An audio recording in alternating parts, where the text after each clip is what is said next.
So let's talk about Jane's Addiction. They've been in the news a lot lately because, well, they kind of imploded on stage. I think most of you probably know that if you're watching this video, but let's start at the beginning. Let's start at my beginning. I want to talk about how I got into Jane's Addiction. We'll go through the whole thing, give you my thoughts on the band, my thoughts on what happened on stage, and yeah. And then I want to hear your stories of Jane's Addiction.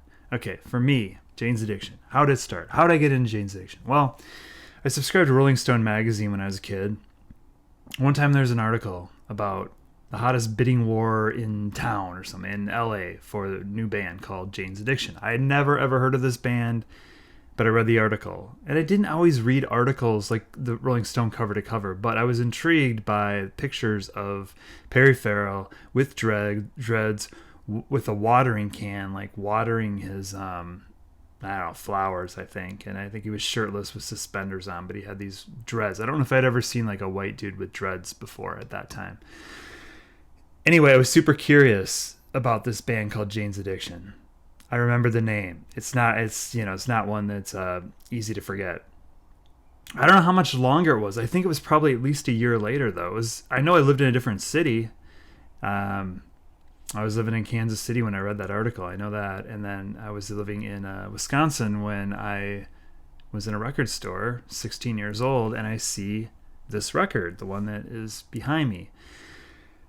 Well, the album cover is kind of hard to forget too, right? So I see this album cover, very striking, and it was on full display. It was in an indie record store. Nobody was trying to censor anything. In some ways, I think we had much more liberating times back in like 1988 than we do all these years later. And I was struck by it, but I also was struck by that's that band I read about. And I remember reading about them, seeing those pictures, and it just sounded really, really cool. So hadn't heard a note on this record, bought the tape, went up to the counter, paid the $8.98 or $9.98 or whatever it was. So the very first time I play this tape is on the way home, right? I crack it open. It's got a long like booklet you can fold out. Lyrics are in there. It's quite the intriguing package. Album cover alone, but beyond that. I put in the tape in my cassette deck. I drive my Pontiac Horizon TC3. It was like this little red, like a little kind of sporty. It was a two-door. I don't know. It was my ticket to freedom. I love that thing. I love smoking cigarettes in there and listening to music and driving around late at night or anytime, really. But I put in this cassette, and from the very first notes of Up the Beach, I loved it. From the time that bass first came in, I was like, this is so cool. And when Ocean Size came in, and Perry screams 3-4 and the song just kicks in, Wish I Was Ocean Size. Okay, by then I'm like, I think I might have found my new favorite band. I mean, I was like hook, line, and sinker. Like, this shit is so fucking cool. And I played the shit out of that record. I played that tape so many times. Like some other key cassettes in my life, because I was buying cassettes early on. After my initial buying some LPs, I had switched to cassettes because, frankly, that I'm in that age group where cassettes dominated the late 80s, mid to late 80s, even the early 80s. So yeah, I definitely bought this on cassette and I played it to death. I wrote Jane's Addiction on my white Converse, and I was new in high school. Yeah, there's a long story about how I lived in the same community, same area, back when I was a kid. Moved to Kansas City in 5th grade, moved back when I was in junior in high school, small town. Yeah, it wasn't great. But I wrote Jane's Addiction on my sneakers, and I think I made some friends that way. It definitely turned people on to Jane's Addiction, for sure. And my friend Mark and I especially just absolutely love this band. We just could not get enough. So I'm into this. I never saw them on this tour. I wasn't seeing shows at that kind of level at that point. The shows were still pretty big shows. I mean, they're smaller shows, some of them for sure, but not like at a bar kind of thing, right? Not like a 21 and over type place. I wasn't 21, and I don't remember if I saw that they were playing somewhere or not. I don't think so. I don't think they were on my radar as far as a live band goes at that time. I can tell you that I was at absolute fever pitch when news of a new Jane's Addiction record was starting to trickle out. And it seemed like it kept getting delayed. You'd hear stories about Perry being in rehab or some other member being in rehab. And I remember seeing shirts for it. I remember being at some other concert or being somewhere, I think Milwaukee. It might have been to see another band. Maybe it was Sinead O'Connor. I don't know. Somewhere around that time. Maybe before then. I don't know. I can't remember. But anyway, I kept seeing Jane's Addiction t-shirts that were the Ritual, De La Habitual artwork. And I was super intrigued. First of all, how did those shirts come about? Where were they getting these shirts? And also, when is that record coming out? Well, the first single, and I remember I bought it on cassette single. It was a cassette single. It had Stop, the first single from Ritual, De La Habitual, on side A. And on side B, and there was a demo also for I Would For You, which was, let's back up a little bit. So there was another record. People forget about this. There was a live record on Triple X Records, small indie, called just Jane's Addiction, and I love that one too, right? I love that one. I had 2 records I was dealing with, not just this one. There was that live record, which I love. I want to get it on vinyl. It's like hideously expensive. I had it on CD, I had it on cassette, and I know it really well, and it's great. Side B especially, I like that second side where they play covers of Sympathy for the Devil and Lou Reed, Velvet Underground's Rock and Roll, the song Chip Away. They've got a song called Whores on there. I mean, it is a great, fun, good live album. Great. Although I've heard that maybe it wasn't recorded live. I don't know. I don't know what the whole story on that was. But anyway, back to the real timeline that I'm talking about here. So I get that cassette single. It has I Would For You, the demo, and I absolutely love that live version that was on the Triple X record. Gorgeous song. If you've not heard that. And Stop, which is the main single, and there's a video for it. And then on the second side of this cassette single, so you're really getting a lot for your money, right? There was 3 days. All right, 3 days. Used to hang out at Perkins Restaurant, smoking cigarettes. Not buying much. Going out, drinking, getting high, smoking pot. And would wind up at Perkins Restaurant, too broke to really buy too much, smoking cigarettes. All of my friends were there. And I remember when we bought this cassette single, or I bought it, playing it for the first time in my friend Mark's car. I remember it being kind of dark. Well, it was storming. It was storming like absolute crazy. And when 3 days came on, and you get that huge build up, and then that release where Perry screams "Erotic Jesus," there is literally an American flag, huge one, gigantic one, like struggling to like stay up in this violent wind and thunderstorm, rainstorm. And it just seemed like it was one of the best listening experiences I've ever had. It just totally fit the music, and it was so intense. Anyway, went to Madison, Wisconsin in the summer. I might have the timeline. It was the summer. When Ritual came out, it was summer. I do remember that. But I remember buying it on State Street in Madison at Exclusive Company. My friend bought both versions. There was this version, and then there was also a censored version because they had trouble with this record, with certain retailers not stocking it because of the creative artwork, and because, oh no, there's a topless woman on it actually too. So he knew there was gonna be trouble, so they created a alternative cover that basically had the First Amendment on it. And both of these both versions had a big long liner note introduction by Perry called "To the Mosquitoes," basically saying that he has more influence, or they do, over your kids than you do, and you should just get used to it. And the censorship stuff was ridiculous, and it was pretty rampant at that time, the summer of 1990. Anyway, this album, it was phenomenal too. I didn't like it as much as Nothing Shocking, but I played Nothing Shocking to death. It is probably one of the most played records. It is one of the most played records in my collection.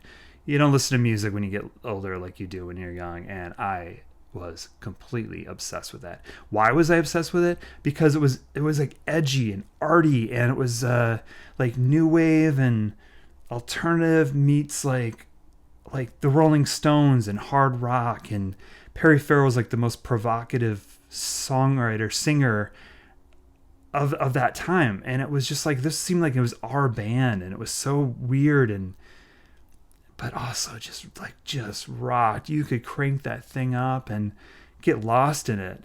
Just absolutely get lost in the mystery of Jane's Addiction, their songwriting, what was going on, what they were talking about. It was amazing. And this record didn't disappoint either. I remember thinking it sounded more like the Chili Peppers, more like funk rock, which I wasn't as crazy about on the first side, like songs like Ain't No Right or No One's Leaving.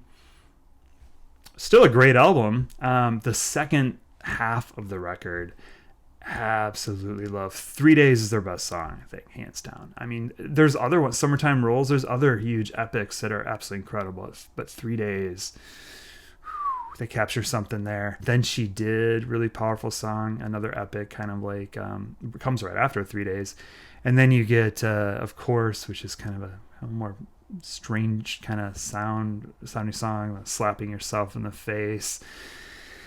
And then you get this just release, this sort of classic song called Classic Girl that just comes on as like a cleanser at the end of the record. And love the shit out of this record too. Played it a lot. Not anywhere near the amount of times I played Nothing Shocking, but great album. One of the things I like about this version that's on LP is they split into 2 discs, which I think they need to do with Nothing Shocking 2 and put Pigs in Zen on there.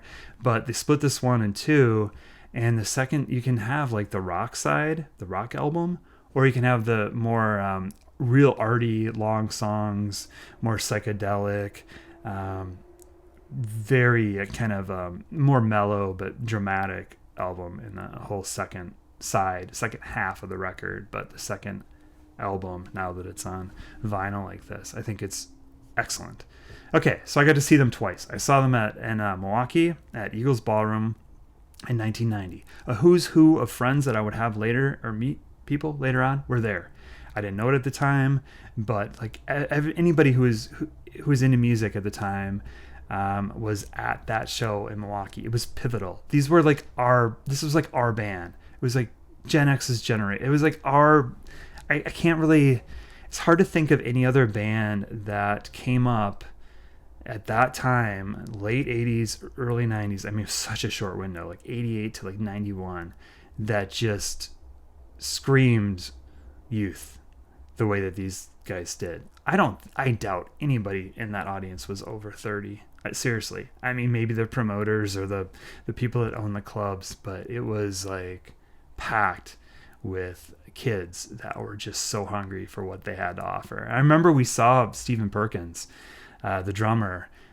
He was like walking away from some car, and we like shouted out his name and waved, and he's always got that smile on his face, and he waved and his kind of dreads were flopping around, and it was just like such a cool experience. And they delivered. It was an incredible show. I wish I could remember more about it, honestly. Probably drank a little bit at that show, but it was great. I remember absolutely loving it, not being disappointed in the slightest.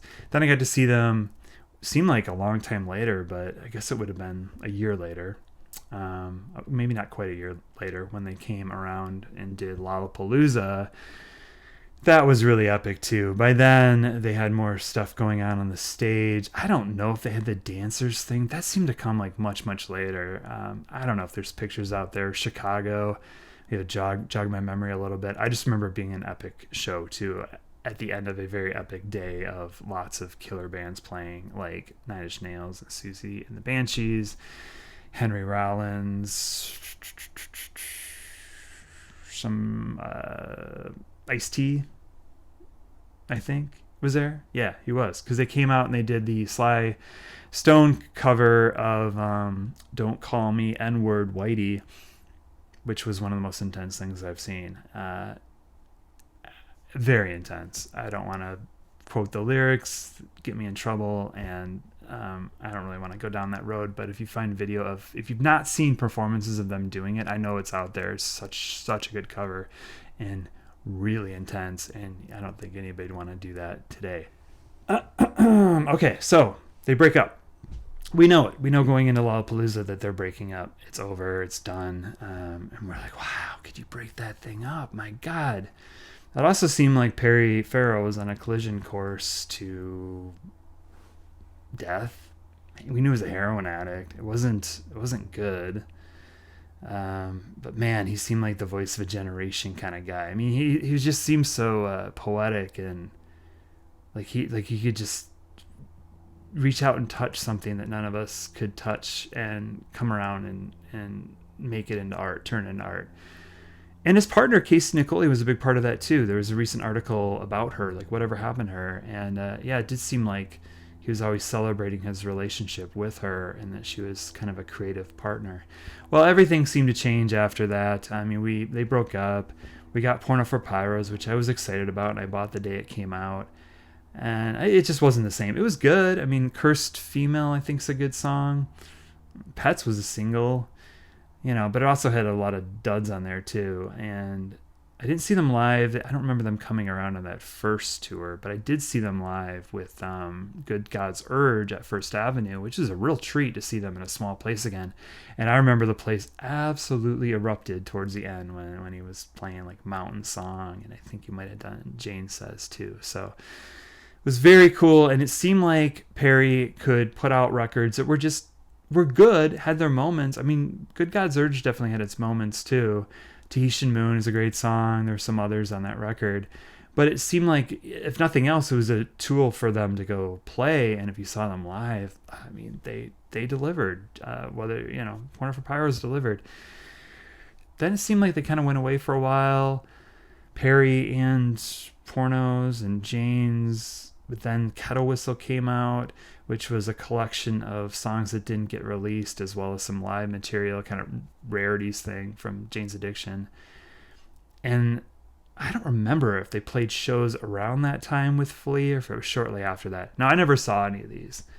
I think I'd kind of moved on, and I knew it was a big show too. It wasn't like you could go and see them at First Avenue or a smaller place. It was more like seeing them outside at a big show somewhere, and maybe just skip the city I was in. I don't remember it being on my radar. I remember my friend Mark that got totally into them with me. I remember he saw that show and was raving about it in another city. But I never saw any of the reunions with Jane's Addiction. I kind of just didn't care, to be honest. It felt like it was never going to be the same. And when they put out a reunion record in 2003 called Strays, I was curious, but by that point, whatever magic I felt like they had, it didn't feel like it was there anymore. And I knew that Eric Avery wasn't part of it, and it just seemed, even from the cover, you've got this streamlined, like 4 dudes on the cover looking like, I don't know, very Californian kind of surfers or something. Nowhere near the artistic nature of like this song, or this record rather, or Nothing Shocking, or that first one. And the music just sounded like new metal to me. Nothing about it interested me. In fact, when I had all my CDs on display, the way I do records now, I took it out of the J section and I threw it in a closet because I didn't want it anywhere near my real Jane's Addiction records. And of course, though, I'm always curious what they're doing. And when they put out a record 10 years later, then from that, or 7 or 8 years later, I think the first one was 2003, Strays, and they put out The Great Escape Artist in 2011. I remember listening to it. I never picked it up. I think streaming was in vogue at that time, by that time, or downloads were easy to find, or whatever. I listened to it, and I thought it was good. I thought it was okay.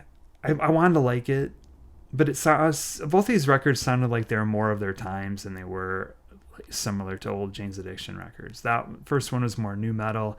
Its second one just seemed like it was Pro Tool to death. I don't know. Didn't do anything for me. So then, now, recently, we've had a lot of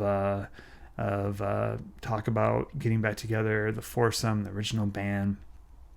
Pretty exciting. And I was, I'm curious. I was curious to hear the new material that Perry had been active too with Porno for Pyros. It was a little confusing whether he was Porno for Pyros, whether he was Jane's Addiction. Some of the players seem to kind of go back and forth.